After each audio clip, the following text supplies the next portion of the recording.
Pipe, impresionada con el avance de la inteligencia artificial. Ahora uno se puede grabar un video en español y automáticamente lo va traduciendo con la voz de uno en inglés. Ya ni para aprender idiomas, o sea. Buenísimo, pues me toca descargarla porque está muy buena realmente. Hello. Hola, A ver si Mauro. hacemos programa, ¿sí o no? Bueno, empecemos por el tema de las startups. ¿Qué está pasando? Bueno, Mauricio, con estas condiciones tan cambiantes, ahora los emprendedores tienen que ponerle lupa a cómo van a surfear toda esta incertidumbre. Ay, el estudio de McKinsey sobre los malos tiempos para las startups. Buenísimo ese tema.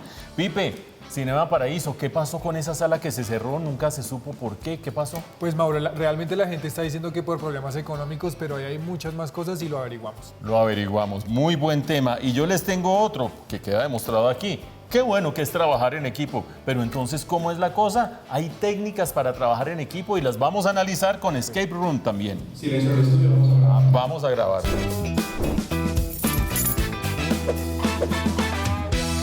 En los años recientes, términos como startup o unicornio se han venido popularizando en el entorno económico tanto de nuestro país como de Latinoamérica. De hecho, aquí en Impacto Económico hemos tenido la oportunidad de entrevistar a grandes personalidades que se mueven en este entorno que además va a estar cambiando durante los siguientes meses, y es por eso que aquí vamos a estar revisando qué es lo que económicamente podría cambiar el panorama. Mauricio, ¿qué es lo que está sucediendo? Efectivamente, Karen, como que los emprendedores andan en tal auge que no se dan cuenta que el entorno cambió.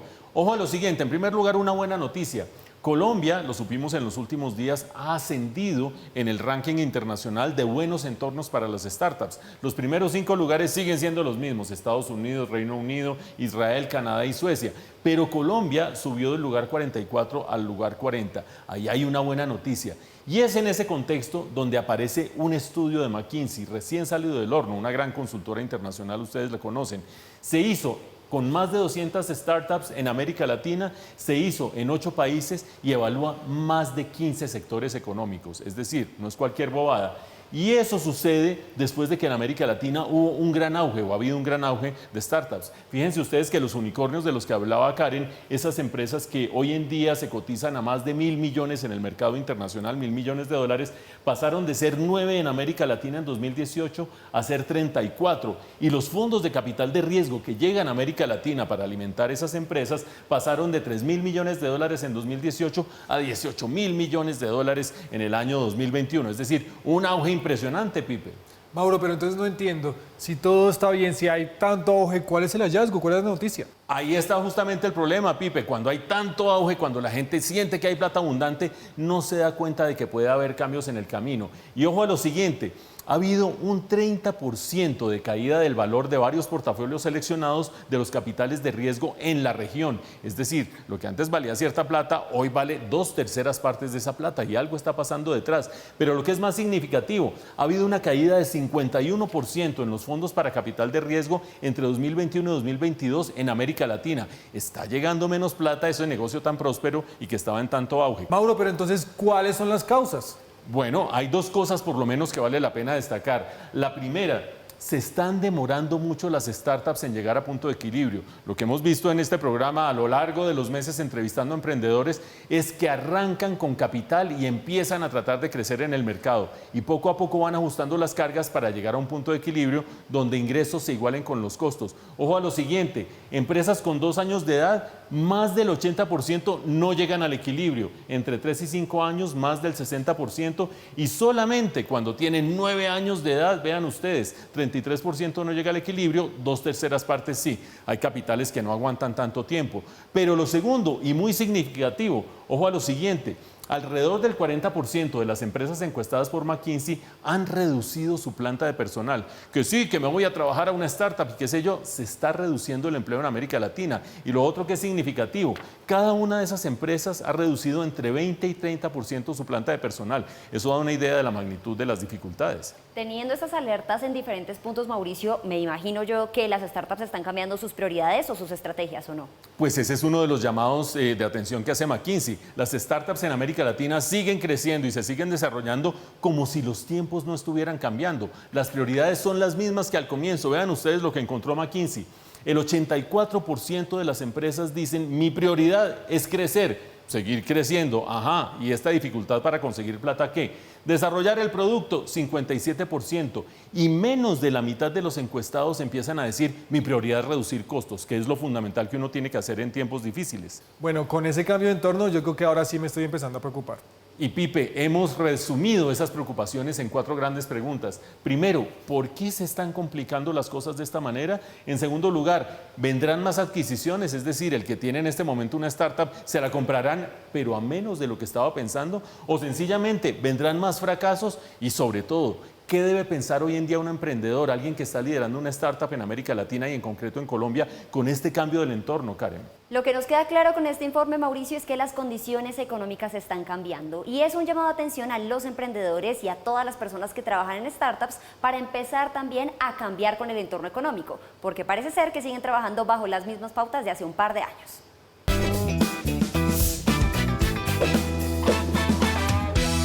Así es, Karen, y para profundizar en este estudio de la consultora McKinsey tenemos ni más ni menos que a una de las personas que participó en la elaboración del estudio. Carolina Gracia, socia asociada de McKinsey. Bienvenida a Impacto Económico, Carolina. Muchas gracias por esta invitación. Bueno, Carolina, ¿por qué se está dañando el entorno para las startups? Bueno, pues todo es relativo. Veníamos de 5 años de auge y eso se está desacelerando. Sin embargo, estamos viendo niveles de inversión y crecimiento que siguen siendo mucho mayores a lo que hubo históricamente en la región. Lo que pasa es que en los últimos 5 años hubo un boom de la inversión, esto se creció 6 veces, un ecosistema de innovación que nunca se había visto antes y una adopción de tecnología que aceleró pues, todo el ecosistema. Sin embargo, hoy en día las condiciones macroeconómicas globales han impulsado una caída en el capital que está disponible. En 2002, el capital semilla o el capital de alto riesgo fue la mitad de los niveles de 2021. Además, los ciclos de decisión por parte de los inversionistas se están volviendo más extensos. Los inversionistas esperando mucho más temas de rentabilidad, también de crecimiento, pero exigiendo mucho más en temas de rentabilidad. Y también inversionistas globales que tienen mucha más cautela del nivel de riesgo que pueden asumir en esta región. Y todo eso combinado con un entorno macroeconómico que localmente en nuestra región también está mostrando pues, una desaceleración económica. Bueno, lo cierto es que las startups venían con un cierto tipo de entorno y ahora el entorno se está volviendo más exigente y más apretado. De acuerdo con lo que ustedes conocen y los resultados del estudio, ¿qué le recomendarían a los inversionistas que en este momento están empujando como si no estuviera pasando nada, pero resulta que sí está pasando? ¿Qué deben hacer las startups en este nuevo entorno? Un gran reto consiste en equilibrar el crecimiento y la rentabilidad. En los años de auge todo era el crecimiento y era el foco de los inversionistas, era el foco de las startups. Y de hecho sigue siendo una parte muy importante. En 2022 la mitad de los startups que nosotros encuestamos crecen a más del 90%. Entonces esto sigue siendo fundamental. Sin embargo, el tema de la rentabilidad también ha cobrado mucha más importancia. ¿Cómo genero un negocio que sea sostenible, un modelo que sea rentable? Y lo que vemos de la encuesta que nosotros hicimos es que 1/3 de las startups tienen más de 9 años, todavía no han alcanzado el punto de equilibrio. De las que tienen 5 años, alrededor del 60% no han conseguido ese punto de equilibrio. Entonces se vuelve fundamental que en la agenda de estas startups esté el tema de optimización de los costos de adquisición de clientes, la reducción de costos de tecnología, el tema de talentos y los equipos. Cuando uno mira la experiencia de estas startups en el último año, 40% hicieron algún tipo de reducción de equipos y en promedio se afectaron entre 20 y 30% de sus empleados. Entonces, sí están teniendo que pasar como por una reestructuración los startups de cómo generan modelos mucho más rentables y que sean más sostenibles en el tiempo y que no sean tan intensivos en el requerimiento de capital. pues porque como ya hemos hablado, eso está mucho más limitado hoy en día. Es el punto de vista experto de Carolina Gracia, socia asociada de McKinsey, una de las autoras de este estudio sobre el nuevo entorno para las startups en América Latina. Muchas gracias, Carolina, por haber estado en Impacto Económico. Muchas gracias. En Impacto Económico tenemos, como siempre, un tema muy interesante, pero como aquí cada cual prepara sus propios temas. Pipe, ¿qué tema tenemos hoy? Mauro, yo te siento un poquito tenso. Es que me dijeron que yo no sé trabajar en equipo. Pipe, ¿qué hago? Ay, pues Mauricio, Pipe, les recomiendo que vayamos a una actividad muy interesante que se llama un escape room, donde nos van a encerrar y a través de resolver acertijos vamos a poder salir. Eso sí, es un modelo de negocio que es bien interesante también. Escape Room, la técnica para aprender a trabajar en equipo. La nota de Caro. Pocas veces un inocente juego termina convertido en un recurso para mejorar el desempeño de los equipos de las empresas. Este es el modelo de negocio de los escape room. Pues hay personas que hicieron de esta idea un modelo de negocio. Lo que nosotros proponemos es un escenario físico, temático, donde tú estás con tus amigos en medio de una historia y eres el protagonista y tienes que cumplir una misión y escapar antes de que se te acabe el tiempo. Y para hacerlo necesitas ir superando y descifrando una serie de acertijos y obstáculos que hay en el camino. A falta de cifras oficiales sobre el sector de los escape room, se estima que hay más de 50.000 juegos de escape alrededor del mundo, siendo uno de los mercados con mayor auge y constante crecimiento.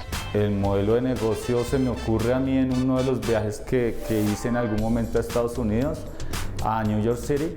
Unos amigos gringos me invitaron a una sala de escape, yo no tenía ni idea qué era, y era una sala de escape que está inspirada como en historias de magia. Al final no pudimos escapar, de hecho estuvimos muy lejos de escapar, pero nos divertimos muchísimo, la pasamos súper bien, emocionados, y cuando salimos el grupo de gente que habíamos jugado salimos a comentar lo chévere que le habíamos pasado y pues todos los errores que habíamos cometido y a reírnos mucho. Y entonces yo pensé, bueno, pues, o sea, qué bonito un juego donde incluso cuando no lo logras, sales contento. Entonces por ahí fue que dije, bueno, cuando vuelva a Colombia voy a abrir una sala de escape. Los escape room en Colombia siguen adquiriendo popularidad como una alternativa ideal para hacer planes entre familia o con amigos, aunque también están destacando como un espacio ideal para que las empresas conozcan mejor a sus empleados. La sala de escape, una de las ventajas que tiene es que puedes desarrollar o puedes revisar, ¿sí?, cuáles son las habilidades blandas de tu equipo y saber cómo trabajan o cómo pueden trabajar mejor o en qué están fallando. Entonces nosotros desarrollamos, ya tenemos un par de talleres donde ponemos a los equipos de las empresas, los retamos por medio de diferentes pruebas. La sala de escape es la prueba principal, pero no es la única, hay otras más. Y estos talleres también tienen un propósito de trabajar, por ejemplo, en liderazgo o en trabajo en equipo o en comunicación asertiva. La actividad de escape room en Sal Si Puedes tiene una duración de 1 hora y cuenta con capacidad de 2 hasta máximo 6 personas por sala. Los precios oscilan entre los 100.000 pesos y los 210.000 pesos, dependiendo de la cantidad de participantes. Esta que ustedes van a ver aquí es tan solo una de las salas de escape de Sal Si Puedes. Esta, por ejemplo, tiene temática de Game of Thrones, en donde vamos a tener que resolver un montón de acertijos para evitar que el ejército llegue y, bueno, perdamos esta partida. Ustedes pueden ver, todo es absolutamente matemático, pero no les vamos a mostrar mucho para que ustedes se animen, vengan y también vivan la experiencia.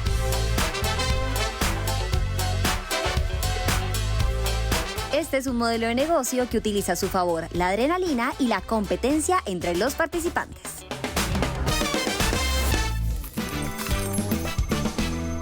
Los cinéfilos bogotanos estamos todavía lamentando el cierre de una de las salas más queridas, Cinema Paraíso. ¿Fueron problemas económicos? Sí, pero no los que la gente se imagina. No se pierda nuestra entrevista con Federico Mejía, su director y fundador, después de comerciales.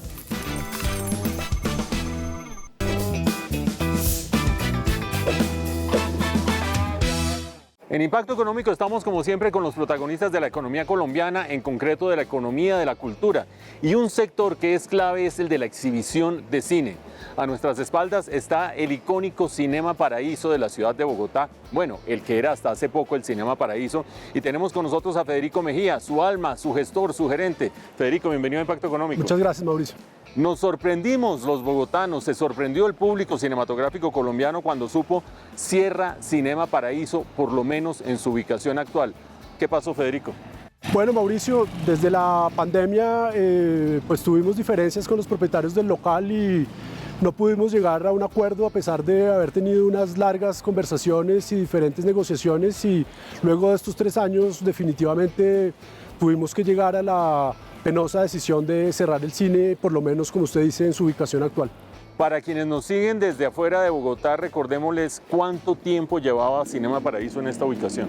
Llevábamos casi 25 años en este lugar, donde construimos toda una imagen y toda una marca que afortunadamente los bogotanos reconocen y a la que espero nos acompañen en el próximo lugar donde podamos ubicarnos. Y hay 2 reflexiones que surgen de esta situación. La primera de ellas tiene que ver con el tema de la exhibición de cine. Cuando la gente se enteró de que no iba más Cinema Paraíso, por lo menos en esta ubicación, pensaron, claro, es que el negocio del cine cambió después de la pandemia, ahora todos son plataformas y la exhibición no funciona. ¿Qué pasa con la exhibición de cine? ¿Funciona, no funciona?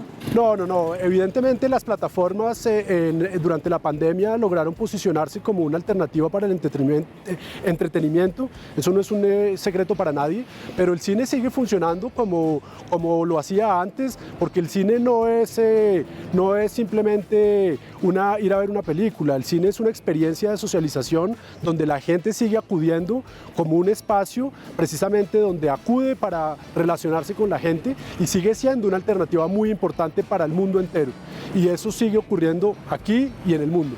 Es así como pasaba en nuestro cine, donde nos iba muy bien, donde la gente seguía acudiendo, donde nos querían y donde espero lo sigan haciendo cuando volvamos a abrir. Esa es la realidad, y para nada el cierre de Cinema Paraíso obedece a un problema de falta de asistencia a nuestra sala.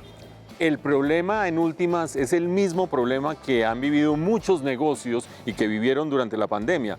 Y es que el negocio inmobiliario de aquellos locales donde están distintos tipos de negocios, los cines, restaurantes, almacenes, terminó de alguna manera engulléndose a quienes estaban arrendando esos locales. Brevemente, ¿cómo es la historia? ¿Qué se pretendía de parte de propietarios? ¿Cuáles eran las condiciones del negocio? ¿Se podía, no se podía? Sí, existe un vacío jurídico en el tema del pago de los arriendos que se despertó durante la pandemia, de qué se debía pagar y qué no se debía pagar y cómo se debía pagar. Evidentemente, durante una pandemia hay un caso de fuerza mayor y un desequilibrio económico donde un local cerrado, y más en el caso de un cine, pues evidentemente el negocio está cerrado y no hay una producción de dinero que exija el pago de un canon de arrendamiento. Y ese fue el caso de todos los cines, donde al no haber un medio económico de por medio, pues los comerciantes no tienen por qué pagar, y más después cuando empieza a abrirse lentamente, donde hay restricciones económicas o restricciones de apertura lentamente, pues los pagos deben ser moderados y no puede haber un pago efectivo del canon de arrendamiento, y eso genera un desequilibrio económico que el gobierno no reguló y que desafortunadamente los propietarios de los locales no quisieron entender, y eso generó un conflicto que a largo plazo pues determinó conflictos que no llegaron a buen término, y eso, si no hay solidaridad de por medio, pues termina en lo que terminamos nosotros. Para mí eso es absolutamente desafortunado y no debería ocurrir, y para ello debería haber una regulación y el gobierno debería haber intervenido de inmediato. Federico, usted ha mencionado al gobierno, no solo gobierno nacional, gobierno local, y mucho hemos oído desde la pandemia e incluso desde antes los apoyos del gobierno a los negocios relacionados con la cultura, porque la economía naranja existe y qué sé yo, o la preocupación de las autoridades con el estado de los negocios después de la pandemia. Cuénteme, ¿qué ayudas recibió un negocio como Cinema Paraíso de la exhibición de cine de parte de autoridades locales o nacionales en medio de esta situación? Desafortunadamente no recibimos ninguna ayuda de parte del gobierno nacional, ni en el gobierno de la economía naranja, ni en el gobierno actual. No existe absolutamente ningún apoyo, ni económico, ni ningún incentivo que permita que el negocio de la exhibición sobreviva adecuadamente.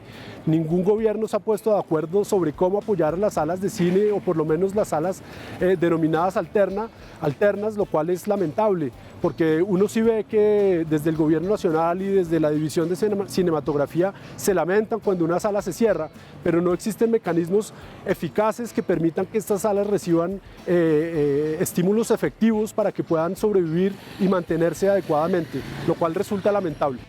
La buena noticia de todo esto, que es un trago amargo para el público cinematográfico bogotano, especialmente quienes frecuentamos el circuito alternativo, las películas, vamos a decirlo, de mayor calidad, que muchas veces no tienen el éxito comercial de los grandes tanques, es que este negocio de Cinema Paraíso va a seguir, porque el negocio del cine y de la exhibición de cine sigue funcionando desde el punto de vista económico. ¿Cuáles son los planes? ¿Para dónde se mueven? ¿Cómo es la búsqueda? ¿Cuánto tenemos que esperar? Sí, efectivamente estamos en la búsqueda de unos nuevos locales, un nuevo espacio donde podamos reabrir nuestra marca y donde todos nuestros seguidores puedan volver a disfrutar de nuestro cine.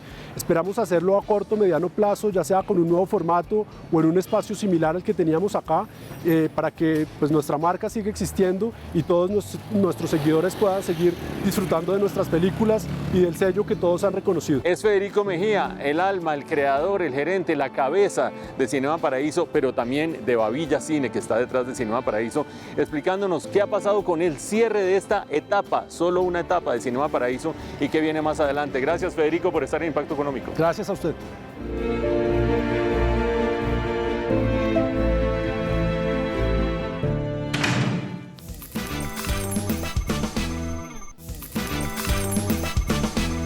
En Impacto Económico seguimos tratando de corchar a las grandes figuras de la economía nacional. En esta ocasión les preguntamos lo bueno y lo malo de la plata. Sigamos con nuestro quiz económico. Llegó la hora del quiz económico, un espacio para conocer a las grandes figuras de la economía en nuestro país. Hoy le aplicamos el quiz económico a Miguel Largacha, presidente de Porvenir, José Ignacio López, director de investigaciones económicas de Corfi Colombiana, y Jorge Llano, vicepresidente de desarrollo de mercados del autorregulador del mercado de valores. Libro recomendado. Si es de novela, 100 años de soledad, sin lugar a dudas. Si es científico, La historia del dinero de Ken Follett. Voy a hablar de un libro sobre Miguel de Cervantes, de Bruno Frank. Es la historia de la vida de Miguel de Cervantes, que todos lo conocemos por ser un gran escritor. Es un libro que demuestra que muchas veces para llegar al éxito hay que pasar por periodos muy difíciles y que siempre uno puede todavía soñar que puede llegar a ser alguien o algo importante y dejar alguna contribución. Hay un libro que a mí me gusta mucho que se llama El pez en el agua, es mi autor favorito es Vargas Llosa, y el libro de Un pez en el agua es maravilloso. Lo bueno de la plata. Sirve para atender las necesidades del hombre. Abre posibilidades. No, la plata es un mecanismo supremamente importante para una economía, entonces es muy importante, digamos, manejar bien ese recurso desde el concepto macroeconómico. Lo malo de la plata. Pensar que el dinero nos da la felicidad. Esclavizarse al dinero, pensar que la felicidad es igual al dinero, puede ser lo que lo lleva a uno finalmente a lugares donde uno no quiere estar. ¿A qué se dedicaría si no necesitara plata para vivir? Haría algo similar a lo que hago. Me encanta un poco leer de historia, de economía, que es mi gran pasión. Yo amo trabajar, entonces no, yo trabajaría incluso sin recibir sueldo, no importa la plata mucho. Tip para que la plata rinda. Ahorrar. Es ponerse objetivos concretos y no excesivamente ambiciosos en términos de ahorro. Y ser muy consistentes con esas decisiones. Primero sale el ahorro y después se gasta, eso empieza a que rinda mucho más la plata. Y lo otro es no pensar tanto en gastarse plata en pendejadas.